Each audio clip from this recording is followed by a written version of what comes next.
The helicopter's rotors cut through the Afghan night sky like a mechanical heartbeat, steady and relentless. Lieutenant Commander Sarah Chen pressed her face against the small window, watching the rugged terrain below disappear into darkness. The mission briefing had been clear: extract a high-value intelligence asset from a Taliban stronghold in the Kunar province. What they hadn't mentioned was that the asset was a woman who had been feeding information to American forces for 3 years, risking everything for a chance at freedom. Sarah adjusted her tactical gear one final time, checking the placement of her night vision goggles and ensuring her sidearm was secure. At 28, she was the youngest officer ever to lead a SEAL extraction team, a fact that hadn't gone unnoticed by her male counterparts. Some questioned whether she belonged in special operations at all. Tonight would either prove them right or silence their doubts forever. The team consisted of 8 highly trained operators, each handpicked for this mission. Chief Petty Officer Marcus Rodriguez sat across from her, his weathered face showing no emotion despite the dangerous nature of their assignment. He had worked with Sarah for 2 years and trusted her judgment completely. The other 6 men were newer to the team but equally skilled, each one understanding that their success depended entirely on following orders without question. As they approached the landing zone, Sarah's mind raced through the mission parameters once more. Intelligence suggested the compound held approximately 15 enemy fighters, armed with automatic weapons and, possibly rocket-propelled grenades. The asset, codenamed Nightingale, would be held in the main building's basement. They had a narrow window of opportunity, approximately 20 minutes, before enemy reinforcements could arrive from nearby villages. The helicopter touched down in a clearing 2 kilometers from the target compound. Sarah was the first to step onto Afghan soil, her boots making contact with the rocky ground as she immediately began scanning for threats. The team moved like shadows, each operator maintaining perfect spacing and communication discipline. Years of training had forged them into a single, deadly organism capable of moving through hostile territory undetected. The march to the compound took 45 minutes through treacherous mountain terrain.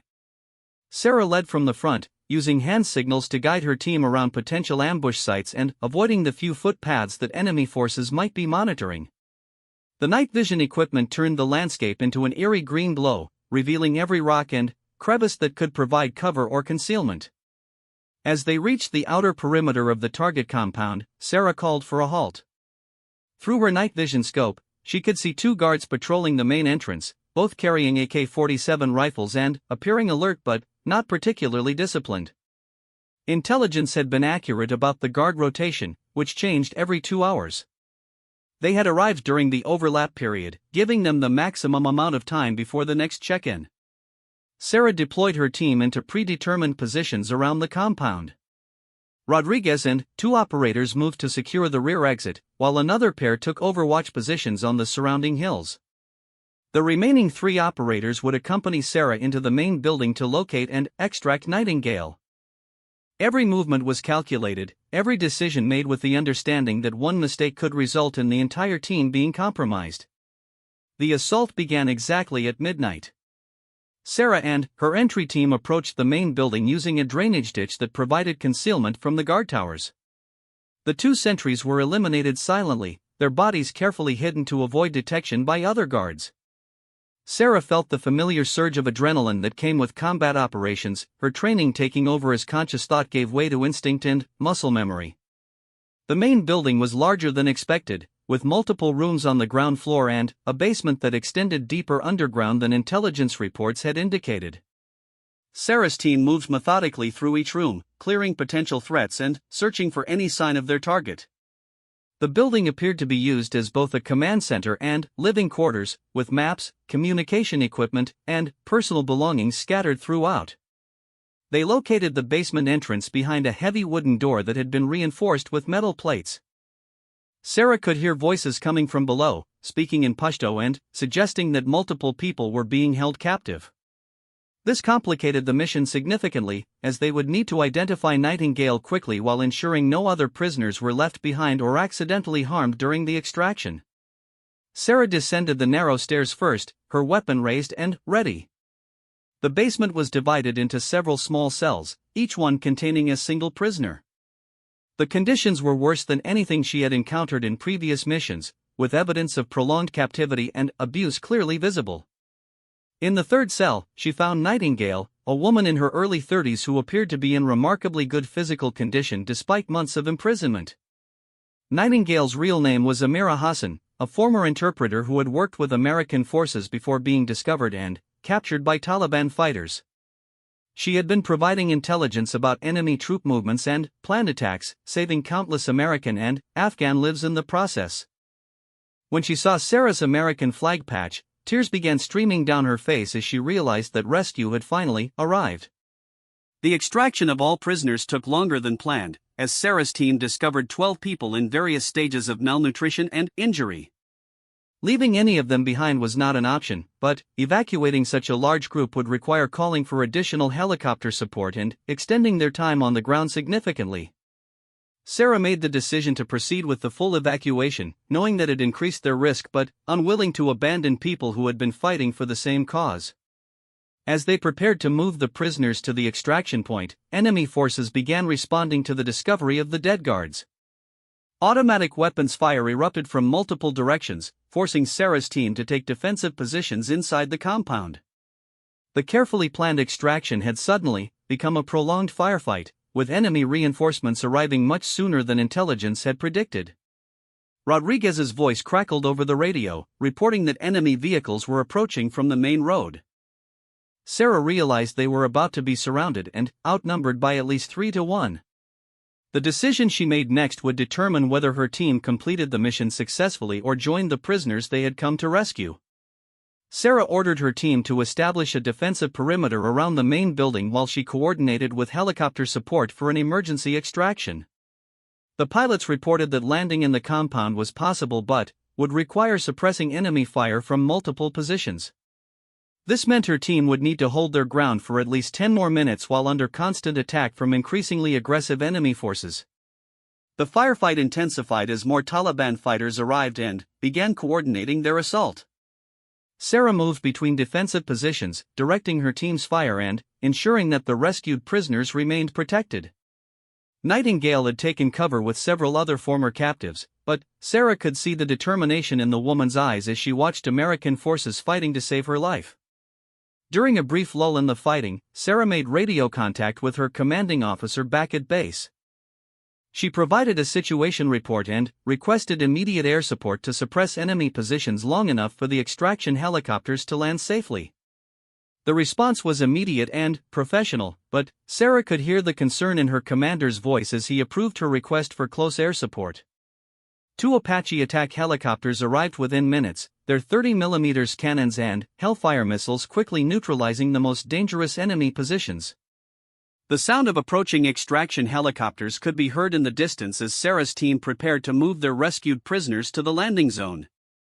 The mission was succeeding, but the cost in ammunition and time had been significant.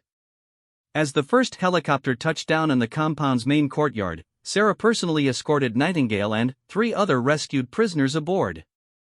The woman grabbed Sarah's arm before boarding, speaking in heavily accented English to express her gratitude for the rescue.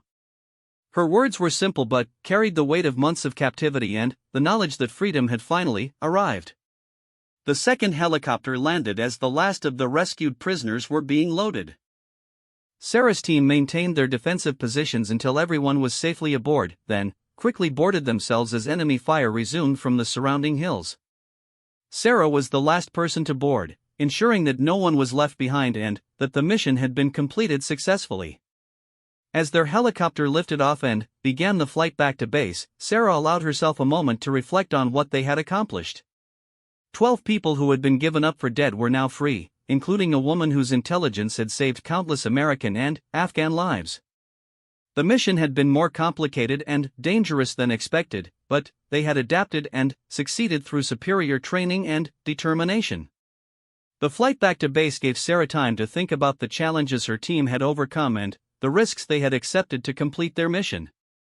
Leading special operations required making life and death decisions under extreme pressure, something that had become second nature through years of training and experience. Tonight had tested every aspect of her leadership abilities and tactical knowledge. Rodriguez approached her as they neared their base, offering a brief nod of approval that meant more than any formal commendation. The respect of her team members was something Sarah had earned through consistent performance and a willingness to share the same risks she asked them to accept. Trust was the foundation of effective special operations, and tonight had strengthened that foundation considerably. As the helicopter prepared to land, Sarah could see medical personnel and intelligence officers waiting to receive the rescued prisoners. Nightingale would be debriefed extensively, but she would also receive the medical care and protection she deserved after years of service and months of captivity. The mission had been a complete success by any measure. Sarah's radio crackled with a priority message from headquarters, informing her that she was to report to the commanding officer immediately upon landing. The tone suggested something significant had developed, possibly related to intelligence gathered during the rescue mission. She acknowledged the message and began preparing mentally for whatever new challenge was about to be presented. The helicopter touched down on the landing pad at exactly 0347 hours, marking the end of a mission that would be remembered as one of the most successful hostage rescues in recent military history. Sarah was among the last to disembark, ensuring that all rescued prisoners were safely transferred to medical care before attending to her own responsibilities. As she walked across the base toward headquarters, Sarah reflected on the path that had brought her to this moment. Growing up as the daughter of immigrants, she had always felt the need to prove herself in every situation. Joining the military had provided structure and purpose, while special operations had offered the ultimate test of her capabilities and determination. The commanding officer's message had been brief but clear: report immediately for new orders. Sarah understood that successful missions often led to more challenging assignments, and tonight's success had likely attracted the attention of senior leadership. Whatever came next, she was ready to face it with the same level of preparation and commitment that had made tonight's mission successful. Colonel William Harrison studied the classified reports spread across his desk as Sarah entered his office at 0400 hours. The successful extraction mission had generated significant interest at the Pentagon, but the intelligence gathered from Nightingale had revealed something far more troubling than anyone had anticipated. Enemy forces were planning a coordinated attack on 3 American bases simultaneously, using inside information that could only have come from a high-level security breach. Sarah stood at attention while Harrison reviewed the final mission report. She had worked with the colonel for 18 months and knew his reputation for demanding excellence from every officer under his command. Harrison had served in special operations for over 20 years, participating in missions across the Middle East and earning the respect of both subordinates and superiors through consistent leadership under pressure. The debriefing of Nightingale had revealed details about a Taliban commander known only as the Engineer, who had been coordinating attacks against American forces using sophisticated tactics and equipment far beyond typical insurgent capabilities. Intelligence analysts suspected that the Engineer was either a former military officer or had received extensive training from foreign military advisors. His operations showed a level of planning and execution that threatened to change the entire dynamic of the conflict. Harrison finally looked up from his reports and gestured for Sarah to take a seat. His expression was serious but not unfriendly, suggesting that whatever he was about to discuss would be challenging but not disciplinary in nature. Sarah had learned to read the subtle signs of military leadership, understanding that information was often communicated through tone and body language as much as words. The colonel's first words confirmed Sarah's suspicions about the gravity of the situation. Intelligence services had identified the Engineer's location in a remote mountain compound near the Pakistani border, but the facility was heavily defended and positioned in terrain that made conventional assault extremely difficult. Previous attempts to neutralize the target had failed, resulting in significant casualties and allowing the Engineer to escape with valuable intelligence materials. Sarah listened carefully as Harrison outlined the tactical challenges posed by the target compound. The facility was built into a mountainside, with multiple underground levels and escape tunnels that extended for kilometers through natural cave systems. Satellite imagery showed at least 40 defenders armed with heavy weapons, including anti-aircraft missiles that could threaten helicopter operations. The surrounding terrain offered limited landing zones and multiple positions for enemy observers to detect approaching forces. The mission Harrison was proposing would require a small team capable of infiltrating the compound without being detected, locating the Engineer, and either capturing him alive or ensuring that his intelligence network could not continue operating. This meant penetrating one of the most heavily defended enemy positions in the region using tactics that had never been attempted under such conditions. Sarah realized that her recent success had led to this moment. The Pentagon needed someone with proven leadership abilities and the tactical knowledge necessary to plan and execute an operation against an extremely dangerous target. The mission would push the boundaries of what special operations forces could accomplish, requiring innovation and adaptability beyond standard training protocols. Harrison explained that the mission would need to be launched within 48 hours, before the engineer could relocate or strengthen his defenses further.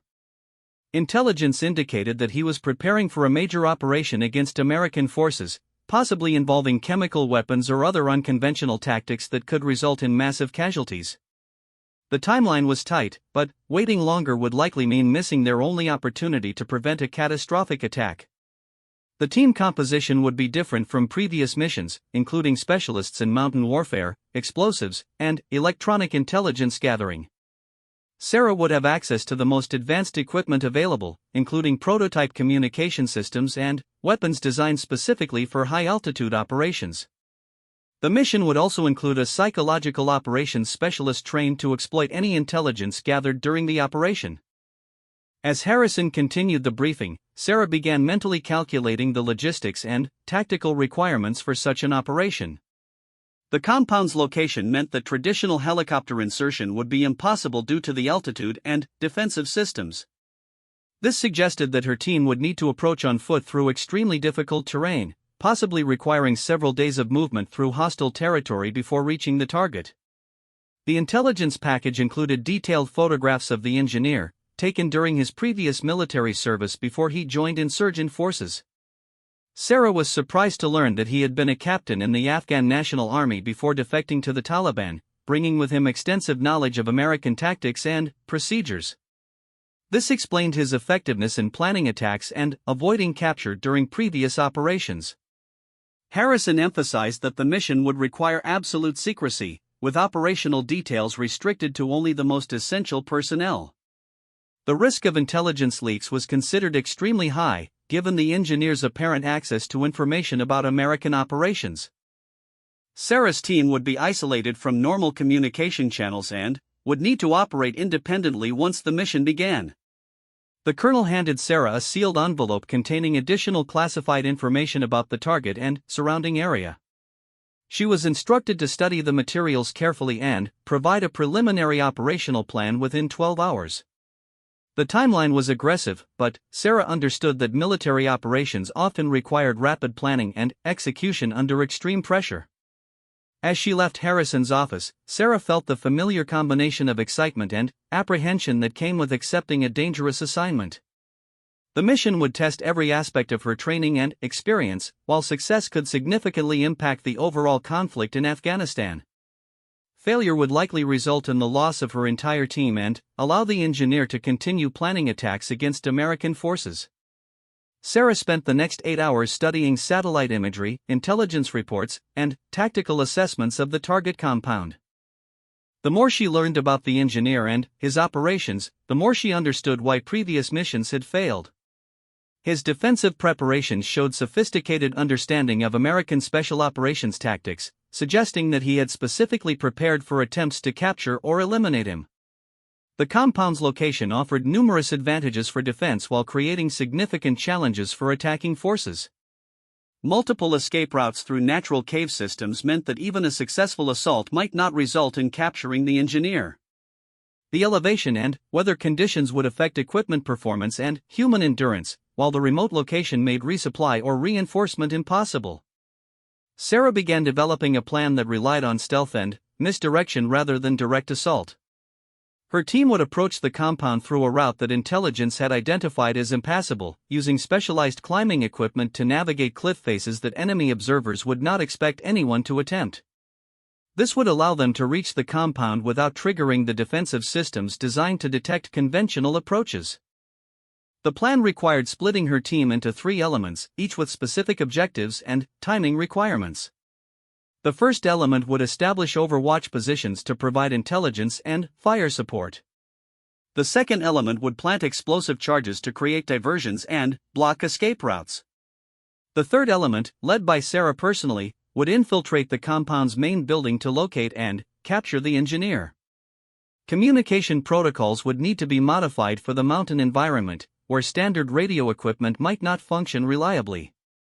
Sarah requested specialized equipment designed for high-altitude operations, including satellite communication systems and emergency location beacons. The mission would also require cold weather gear and high-altitude survival equipment not typically used in Afghan operations. Team selection was critical, as the mission would require operators with specific skills and experience in mountain warfare. Sarah chose Rodriguez as her second-in-command, along with 5 other operators who had demonstrated exceptional performance in previous high-risk missions. Each team member would need to complete specialized training in rock climbing and high-altitude survival before the mission could proceed.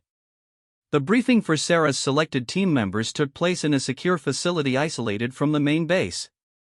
Each operator was provided with detailed information about the target and mission objectives, along with specific equipment requirements and training schedules. The reaction was professional but subdued, as everyone understood the extreme risks involved in the operation. Training began immediately, with Sarah's team practicing infiltration techniques using a mock-up of the target compound built at a remote training facility. The emphasis was on silent movement and coordination under conditions similar to those they would face during the actual mission. Every aspect of the operation was rehearsed repeatedly until each team member could perform their assigned tasks automatically. Sarah worked closely with intelligence specialists to refine her understanding of the engineer's likely location within the compound and his probable escape routes. The analysis suggested that he spent most of his time in the deepest underground levels, which offered maximum protection but also limited his ability to escape quickly if the compound came under attack. The psychological profile of the engineer revealed a methodical individual who relied heavily on preparation and contingency planning. This suggested that he would have multiple escape plans and would likely attempt to destroy intelligence materials rather than allow them to be captured. Sarah's team would need to move quickly once they gained access to the compound's interior. Equipment preparation required coordination with multiple military branches and specialized units. Sarah's team would carry experimental communication devices, modified weapons designed for confined spaces, and explosive charges programmed for specific timing sequences. Each piece of equipment was tested extensively to ensure reliable performance under the expected environmental conditions. Weather reports indicated that a severe storm system would be moving through the target area within the planned mission window. This presented both opportunities and challenges, as the storm would provide concealment from enemy observers but would also make movement and communication more difficult. Sarah decided to use the weather to her advantage, timing the assault to coincide with the worst conditions. The final briefing took place 24 hours before mission launch, with Sarah presenting her operational plan to Colonel Harrison and senior intelligence officers.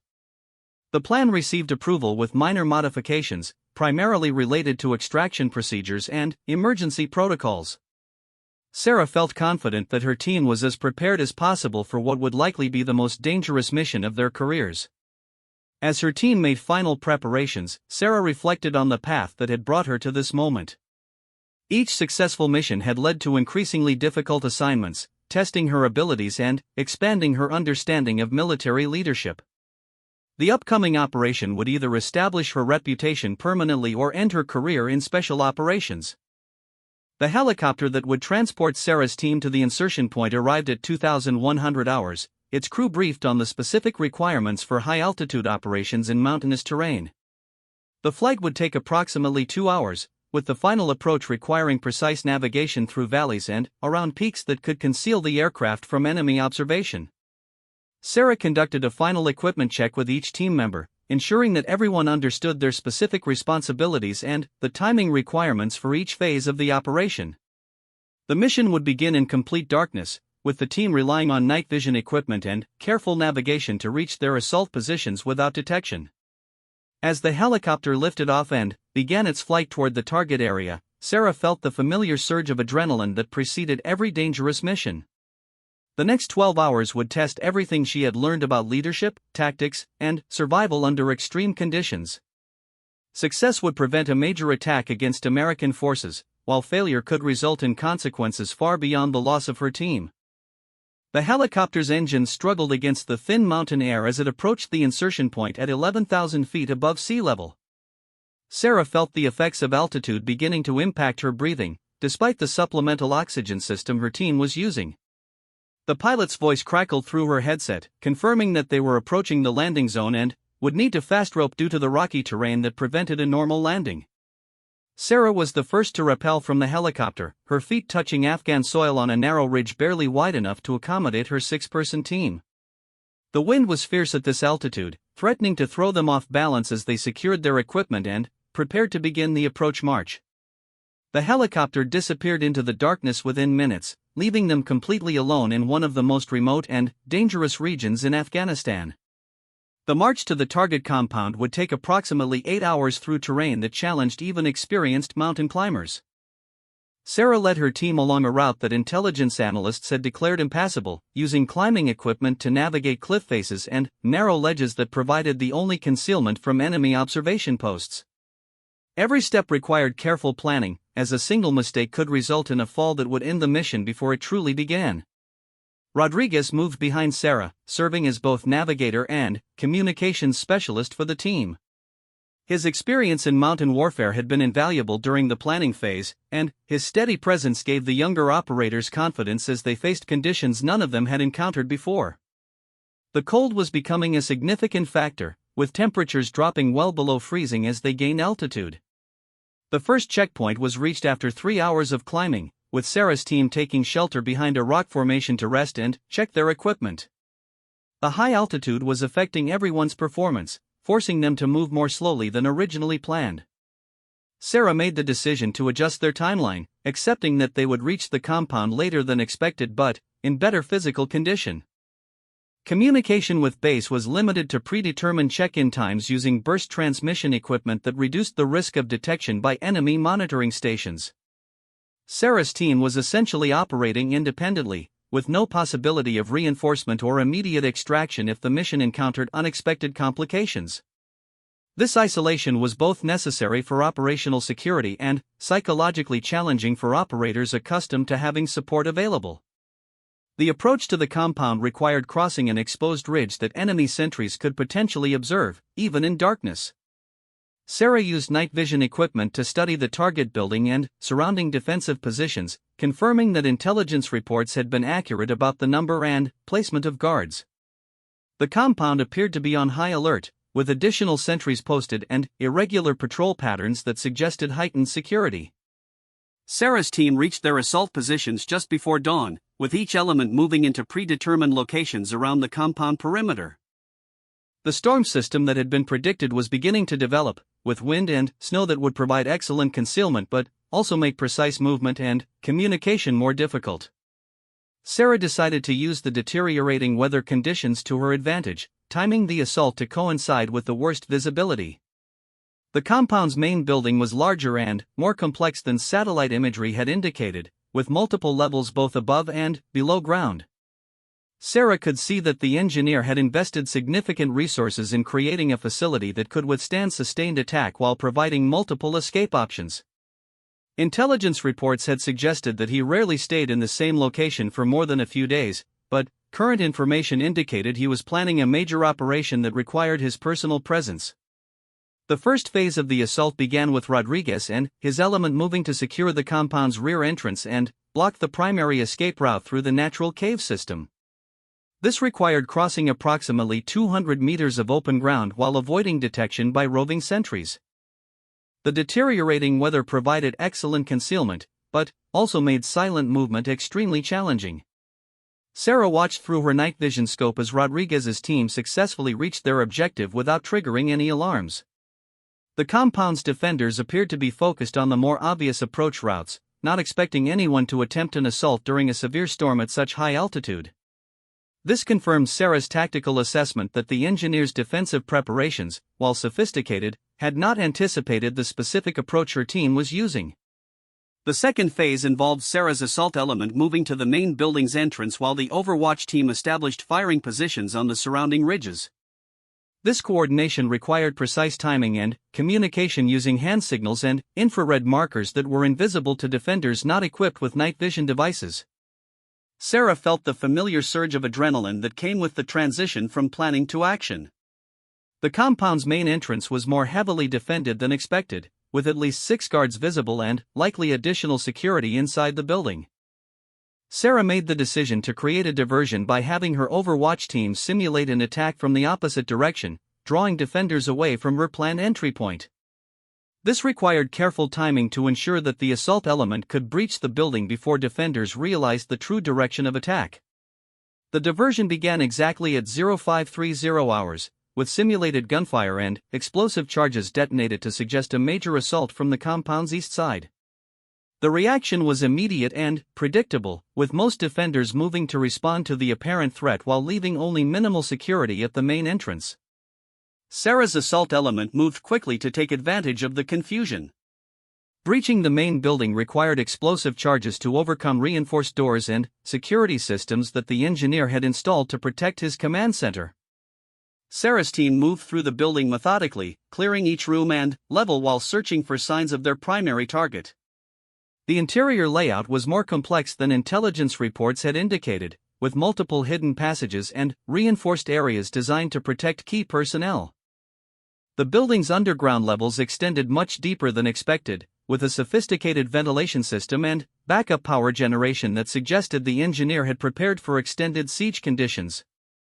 Sarah realized that he had essentially created an underground fortress capable of sustaining operations even if the surface facilities were completely destroyed. This level of preparation indicated both significant resources and long-term planning. Communication with other team elements became increasingly difficult as Sarah's assault team moved deeper underground, requiring them to operate with greater independence than originally planned. The building's construction included materials that interfered with radio signals, forcing Sarah to rely on predetermined timing and her team's training to coordinate their actions with the overwatch and blocking elements. The search for the engineer led through multiple underground chambers that served various functions, including ammunition storage, communication centers, and living quarters for senior commanders. Sarah's team discovered evidence of recent planning sessions, including maps and documents that confirmed intelligence reports about planned attacks on American bases. The scope of the planned operations was larger than anyone had anticipated. Sarah's team finally located the engineer in the deepest underground level, in a command center surrounded by communication equipment and intelligence materials. He was not alone, with several senior commanders and technical specialists working on what appeared to be final preparations for a major operation. The situation required an immediate decision about whether to attempt capture or elimination of multiple high-value targets. The engineer's reaction to the assault was calm and professional, suggesting that he had prepared for this possibility and had contingency plans already in place. Sarah could see that he was attempting to destroy intelligence materials while his subordinates prepared to resist capture. The tactical situation required quick action to prevent the loss of valuable intelligence about planned operations against American forces. The firefight that followed was brief but intense, with the engineer's security team offering determined resistance from prepared positions within the command center. Sarah's team used their superior training and equipment to systematically eliminate threats while protecting valuable intelligence materials. The engineer himself attempted to escape through a hidden passage but was captured by Rodriguez's team, which had anticipated this possibility. The capture of the engineer and his command staff represented a major intelligence victory, but Sarah realized that extracting them and the captured materials would be extremely challenging. The compound's defenders had regrouped and were mounting a coordinated counterattack to prevent the loss of their leader. The storm was intensifying, making helicopter extraction increasingly unlikely. Sarah made the decision to hold the compound's main building while calling for emergency extraction support. Her team's position was defensible but not sustainable against the growing number of attackers who were being reinforced from nearby positions. The communication equipment in the engineer's command center allowed Sarah to establish contact with base and request immediate air support. The response from headquarters was immediate and comprehensive, with attack helicopters and close air support aircraft being dispatched despite the dangerous weather conditions. Sarah's team would need to hold their position for at least 2 hours while maintaining security over their prisoners and protecting the captured intelligence materials. This meant fighting a defensive battle against superior numbers while at extreme altitude and in deteriorating weather conditions.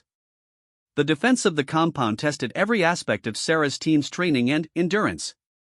The combination of altitude, cold, and continuous combat was pushing everyone to their physical and mental limits.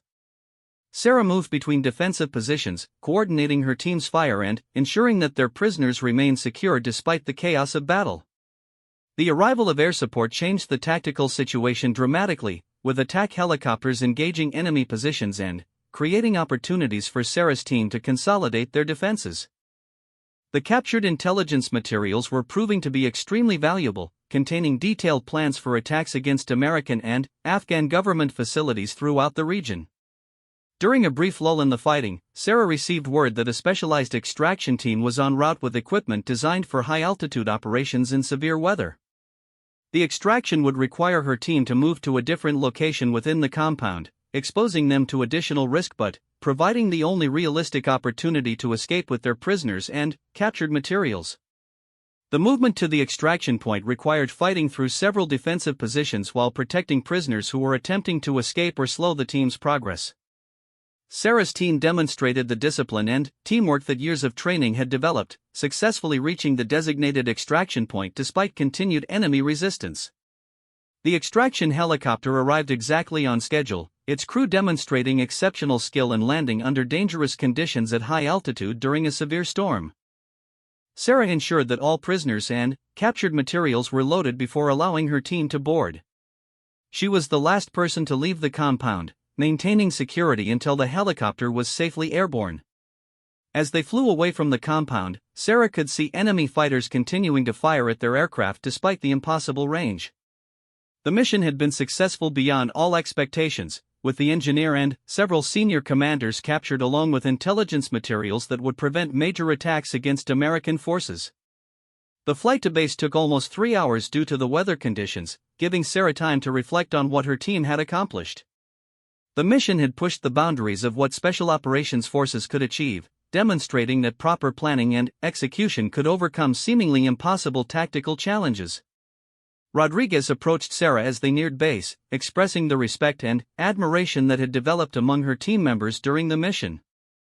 The successful capture of the engineer would likely result in significant recognition for everyone involved, but Sarah knew that the real value lay in the attacks that had been prevented and the lives that had been saved.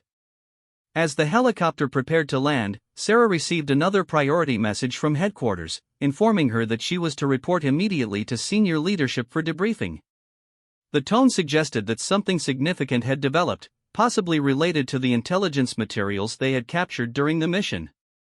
Admiral Patricia Reynolds had flown directly from the Pentagon to personally debrief Sarah and review the intelligence materials captured during the engineer's arrest. The Admiral's presence at such a remote base indicated the extraordinary significance of the mission's success and the intelligence that Sarah's team had recovered. Reynolds had built her reputation on unconventional thinking and recognizing exceptional talent regardless of traditional military hierarchies. Sarah stood at attention in the secure briefing room as Reynolds reviewed the operational reports and intelligence analysis.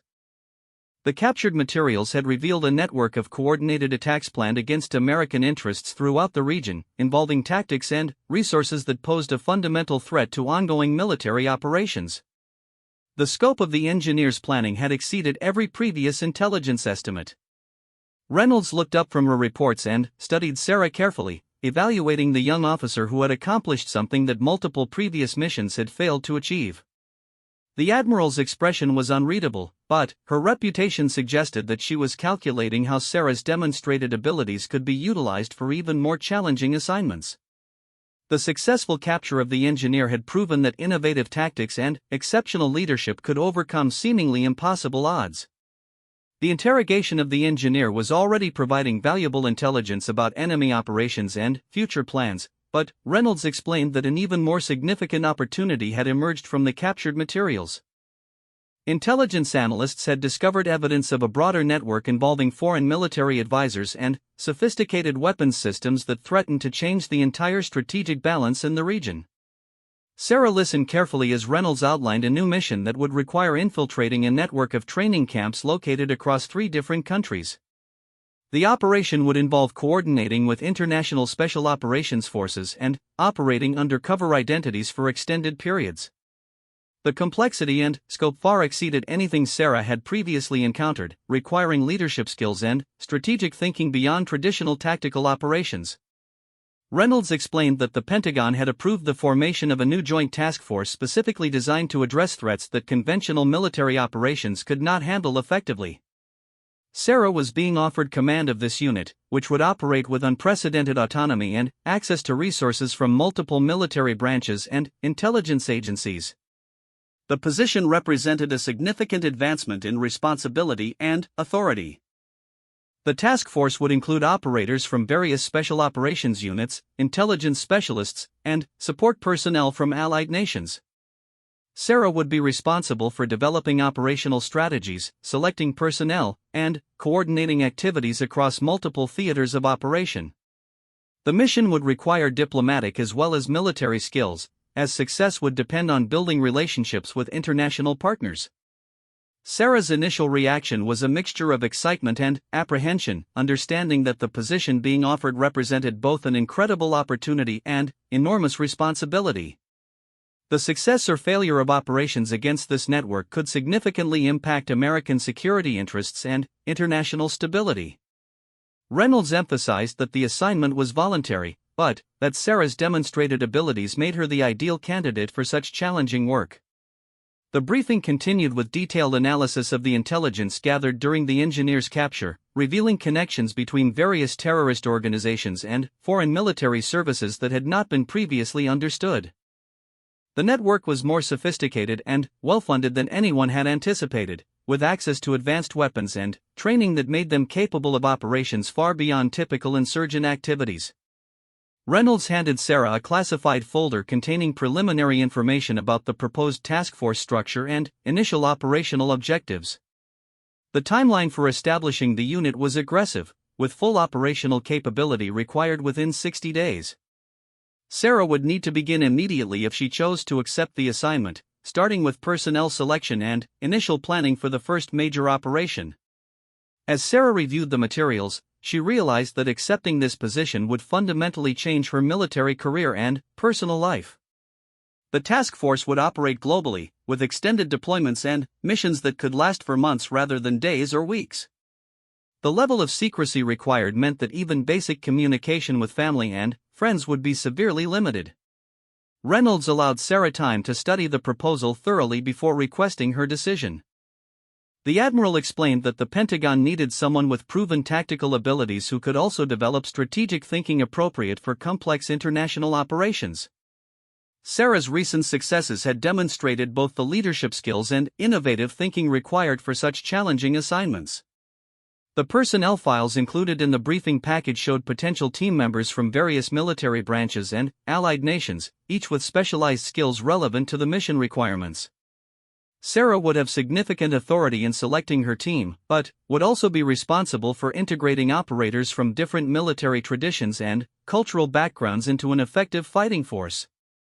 The operational budget and equipment authorization exceeded anything Sarah had previously seen, reflecting the strategic importance of the mission and the resources available to ensure success. The task force would have access to experimental weapons systems, advanced communication equipment, and transportation assets including dedicated aircraft and naval vessels.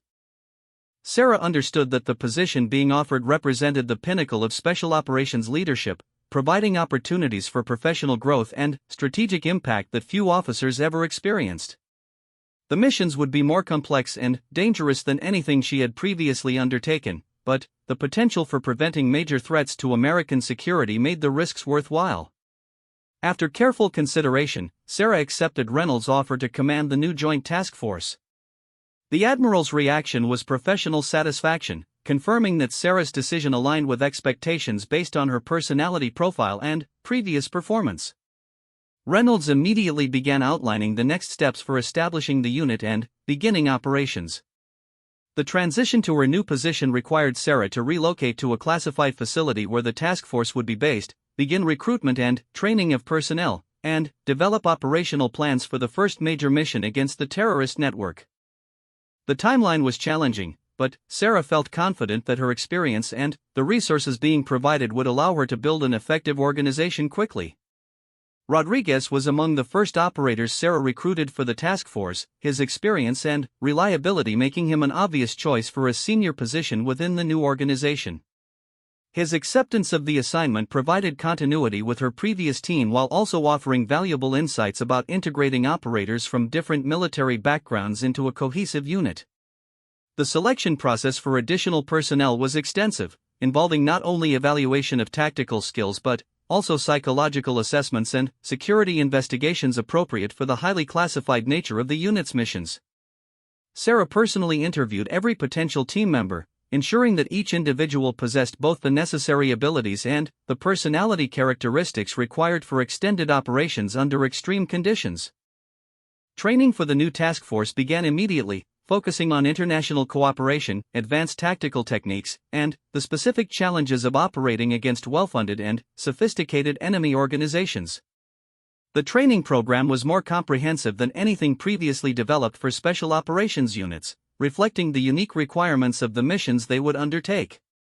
Sarah's first major operational briefing as task force commander involved planning simultaneous raids against training facilities in 3 different countries, requiring coordination with allied special operations forces and intelligence agencies. The complexity of the operation tested every aspect of her strategic planning abilities while also requiring diplomatic skills to manage relationships with international partners. The intelligence analysis supporting the operation revealed that the terrorist network had been planning coordinated attacks against American and Allied targets scheduled for major holidays, when security might be reduced and psychological impact would be maximized. The timeline for preventing these attacks was extremely tight, requiring immediate action despite the challenges of organizing international operations. Sarah's task force launched its first major operation exactly 45 days after her appointment as commander, demonstrating both the unit's rapid development and the effectiveness of her leadership approach. The simultaneous raids were successful in disrupting the terrorist network and capturing key personnel, while also gathering intelligence that would enable additional operations against remaining cells. The success of the initial operation established Sarah's reputation as a strategic leader capable of managing complex international operations while maintaining the tactical excellence that had characterized her previous missions. The Pentagon's confidence in her abilities was confirmed, leading to additional resources and expanded authority for future operations. 6 months after accepting command of the task force, Sarah received notification that she was being promoted to captain and would be awarded the Navy Cross for her leadership during the capture of the engineer. More significantly, her task force had been designated as a permanent unit with expanded responsibilities for addressing emerging security threats globally. The ceremony recognizing Sarah's achievements was attended by senior military leadership and political officials, acknowledging both her individual accomplishments and the strategic impact of the task force's operations. Reynolds presented the award personally, emphasizing that Sarah's journey from a young officer facing skepticism to commanding an elite international unit demonstrated the value of recognizing and developing exceptional talent. Sarah's address to the ceremony focused on the importance of adaptive leadership and the contributions of the operators who had served under her command throughout her career. She acknowledged that her success had been built on the foundation of trust and teamwork that effective military organizations required, while also recognizing the personal sacrifices that military service demanded. The task force continued to grow and evolve under Sarah's leadership, taking on increasingly complex missions that required both tactical excellence and strategic thinking. The unit's success in preventing major terrorist attacks and disrupting international criminal networks established it as a model for future special operations organizations. Looking back on her career, Sarah recognized that each challenging assignment had prepared her for the next level of responsibility and complexity. The skepticism she had faced as a young officer had motivated her to exceed expectations and demonstrate that leadership effectiveness was not determined by traditional assumptions about military roles and capabilities. The path from lieutenant commander to captain had required not only tactical skills and physical courage, but also the ability to inspire others and think strategically about complex problems. Sarah's journey demonstrated that exceptional individuals could overcome institutional barriers and achieve success through consistent performance and unwavering dedication to mission accomplishment. As she prepared for her next assignment, Sarah reflected on the transformation that military service had created in her life and career. The challenges she had faced and overcome had developed capabilities she never could have imagined when she first joined the military, while also providing opportunities to make a significant impact on national security and international stability. The task force had become a prestigious assignment sought by the best operators from various military branches and allied nations, with Sarah's leadership style and operational success creating a culture of excellence that attracted exceptional talent. The unit's reputation for accomplishing impossible missions had made it a valuable asset for addressing emerging threats that conventional forces could not handle effectively. Sarah's final reflection was on the responsibility that came with commanding such an elite unit and the trust that senior leadership had placed in her abilities. The decisions she made and the operations she planned would continue to have strategic impact far beyond the immediate tactical results, requiring her to maintain the same level of excellence and dedication that had characterized her entire military career. The young officer who had once faced skepticism about her place in special operations had become a respected leader whose innovations and achievements had changed how the military approached complex international security challenges. Her journey from presumed limitation to commanding excellence demonstrated that determination, skill, and leadership could overcome any barrier to success.